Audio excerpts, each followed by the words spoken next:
Today, we're at a print shop. A print shop that's been in business for over 10 years because Malcolm here, the founder, wanted a way to support his music career.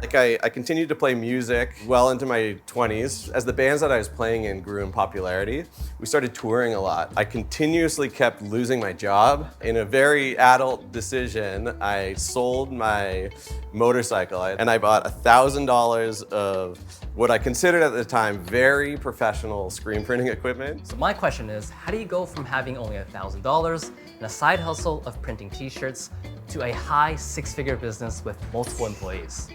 That's what we're here to find out. My name is Andrew, and today we're chatting with Malcolm here to dive deep into the story of Pressing Matters.